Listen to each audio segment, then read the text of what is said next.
Welcome to episode 11 of Redesigning Cities. I'm Ellen Dunham-Jones, and I'm here with Coletta, a longtime advocate for redesigning the public realms of our cities and a leader of numerous nonprofits and foundations.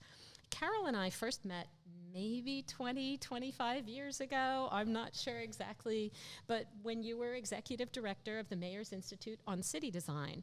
You also have hosted a radio program for 9 years called Smart City. You were president of CEOs for Cities. You led the starting of the nonprofit Art Place.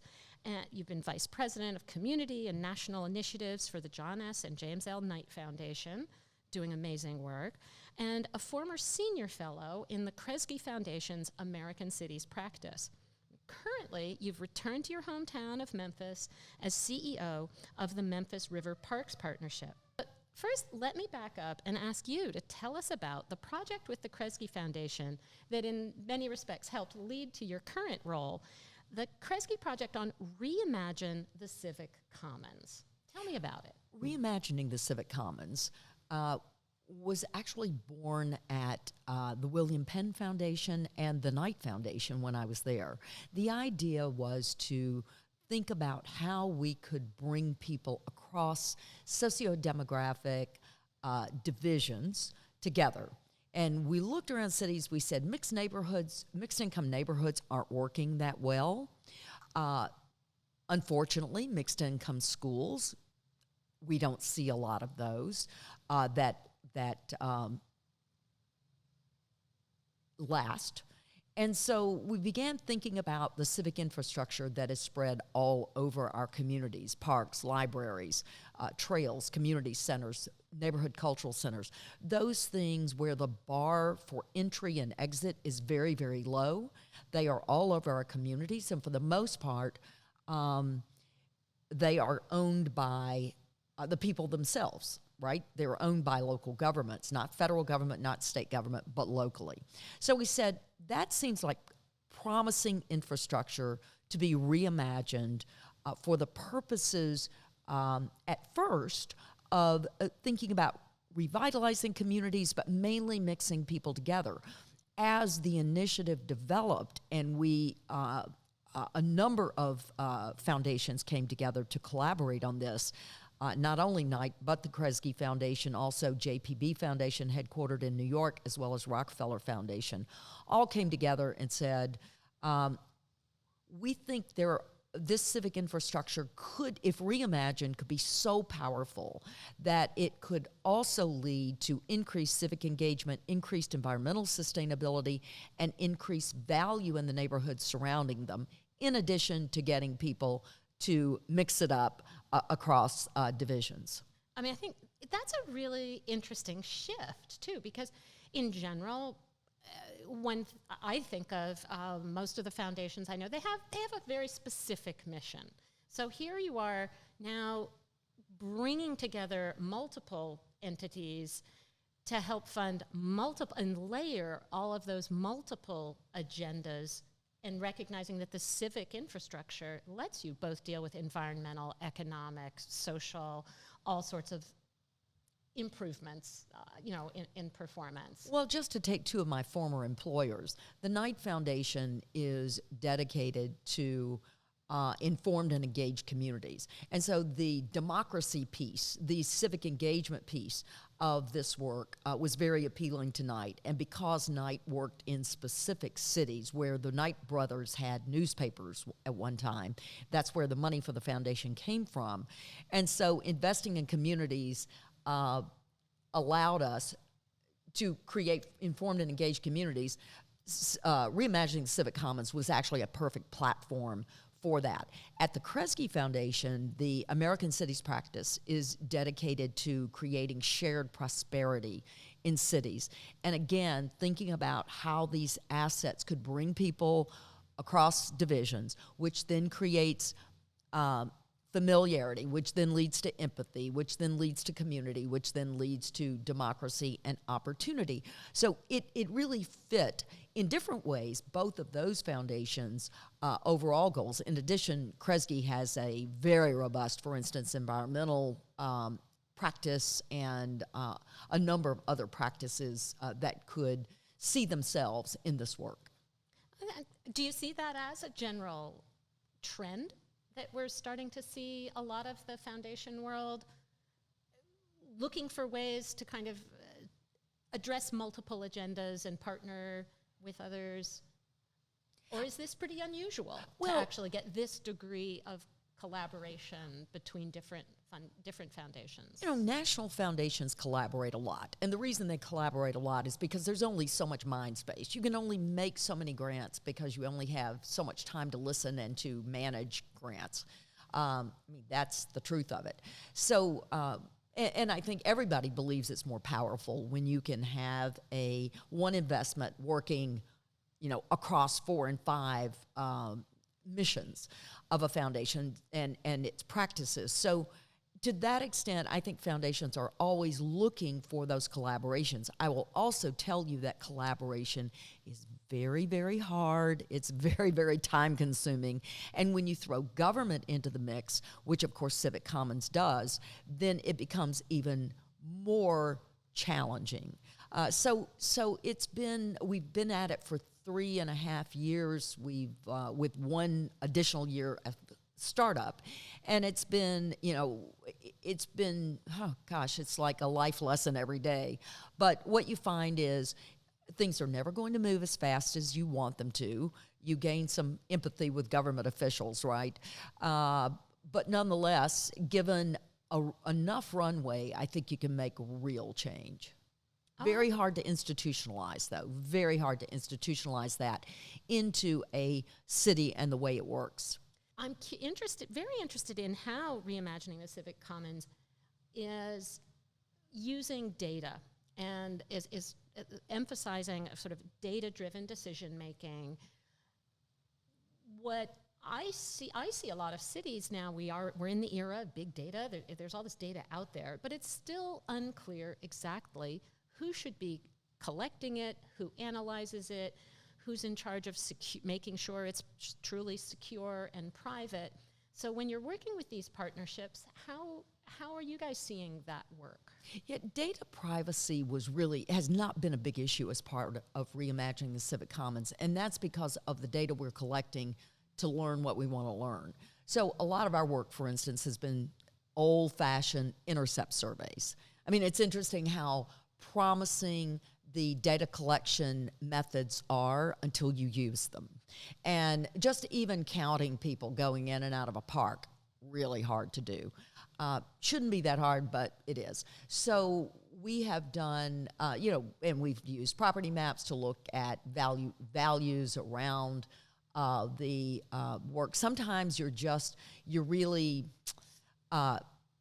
sometimes you'd like to do a lot more, but time and money and methods limit you. So, and what's really interesting to me is I don't want to say the lack of appetite for data, but I find sometimes data can be quite meaningless. But if you put it in an infographic and you stick it on a page, on a slide, and it looks really good, it's very persuasive. And so what is persuasive, the data or the imagery? And I think we all struggle with that. Absolutely. I don't know whether it's just TV shows that make it look like forensic science is just a snap of the finger and one can know everything. I just wonder where Chicago PD prints those pictures out, those photographs of, and so quickly, and then has them beautifully displayed on that board. Like, do they have a graphic designer on staff, or what's the deal? It's amazing. It is. No, my students often struggle with, in the end, I'm sort of telling them, I think you're going to have to count that manually. And they're like, no, there must be a way we can automate this. We're at Georgia Tech. We can do this. And no, data's still quite a challenge. And yes, it's easy to get kind of the meaningless stats, but that might be all you can get at one time. So yeah, no, so let's shift to talk now more about the Memphis River Parks partnership. You were involved from the very beginning and have come back home. Tell us more about that project. Yeah, it's so interesting. Memphis is on the Mississippi River, storied river, at its widest and wildest point. The Mississippi River at Memphis rises and falls 55 feet a year. We have 6 miles of riverfront that parallels downtown, and it was disconnected, not easily accessible because it's divided from downtown by a very fast road. It has disinvested neighborhoods on the north and south ends and had just generally been underimagined. About 18 years ago, the city of Memphis said, you know what, we can't take care of the riverfront in a manner that is expected by citizens and visitors, so here, you take it, and created a new 501c3 nonprofit organization to actually run the riverfront. 250 acres we take care of every day. There's not been a lot of development on the riverfront, while other cities, I mean, anytime they can find water or make water, they make it or find it and start cleaning it up and buying it up and redeveloping it as a public asset. That had not been done in Memphis, so about a year and a half ago, Kresge generously loaned me to the Memphis River Parks Partnership to be the president and CEO, to do a bit of a restart, to say, can we get new energy around this asset? Very much inspired by Kresge's work in Detroit, where of all the difficulty Detroit was in, Kresge's major first investment under its wonderful president, Rip Rapson, decided to invest in the riverfront because it was uncontested space. It was a place where all of Detroit and the region could come together, a place that would make a big impression on prospective investors and just people trying to decide, do I invest in my home here? Do I add another room onto the home? Whatever. So we were inspired by that work, and Kresge helped with some financial, with loaning me, as well as some financial work up front to do a new riverfront concept. Took 100 years of plans that had been done for the river, looked at that and said, what can we do with this opportunity now? And since that time, since a year ago, we've developed one park. We've linked the entire riverfront with a ped bike trail. We have started on a third park. We have funding for the historic cobblestone landing to restore that. And now we're working on a 31-acre park called Tom Lee Park that we will remake.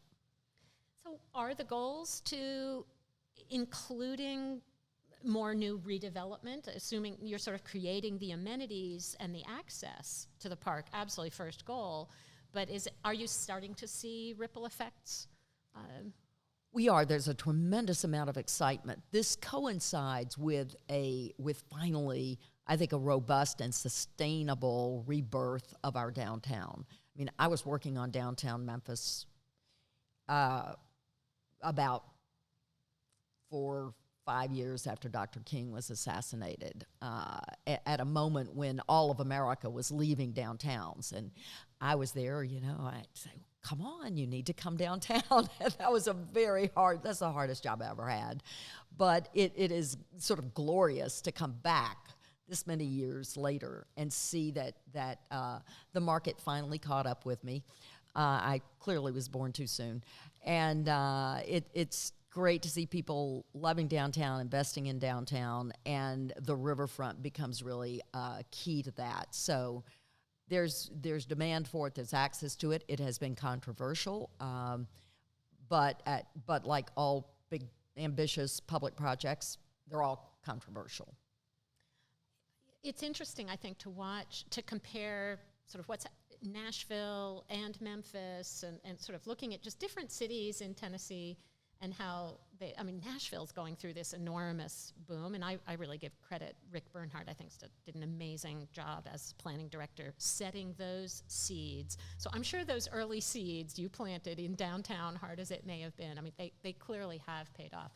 I've been really intrigued with the Memphis Medical District Collaborative and the work of Tommy Pacello and others there kind of leverage anchor institutions, the hospitals, to then begin to fund very kind of quick and easy, in some respects, quick and dirty little investments, but that incrementally are making a difference while they've actually got some bigger plans. But that kind of incremental growth pattern seems to be working in Memphis in ways that I think seem different from what's happened in Nashville. How would you describe with the parks? Sort of is the idea? I mean, your work is focused on the parks, but you described it in turn. You're clearly looking at it in these larger, sort of urban and regional terms. Oh yeah, definitely. I mean, one of the things I'm most interested in is how do you change a narrative for a city? Memphis's narrative suffers from the fact that we are the largest black city. I mean, we're a majority black city and majority black county in a metro area where the largest demographic is African American. So there is no pathway to success in our city that doesn't lift up black people, black businesses, and black neighborhoods. So let me say that first. The fact is, there are a number of majority black cities in America, including Atlanta. Many fewer majority black counties and many, many fewer metro areas where the dominant racial identification is African American. So I say all of this to say, living in an America that is still racist, we know that Andre Perry's work shows us that two neighborhoods' demographics are exactly the same except for race. The predominantly black neighborhood is deeply undervalued. So, times, 50 for Memphis, right? So we suffer the cumulative effects of that. And it is what it is. And so what do you do about that? I think actually that's one of, and that for me, the narrative and the undervaluation, right, underpins equity. I mean, your quest for equity begins with understanding you live in a racist America and there are all kinds of systems issues, but narrative is also one of those issues. So I find that, like I said, I think that's one of the most interesting questions about cities today, and Memphis is such a great place to explore it. So, and I think I situate the riverfront not only in the region's success or failure, ability to capitalize on assets or not, but also how does it play into this narrative of abundance and of black as asset, not black as deficit, which is the common U.S. narrative. So anyway, that makes it, for me, the riverfront just becomes a platform to explore these larger questions.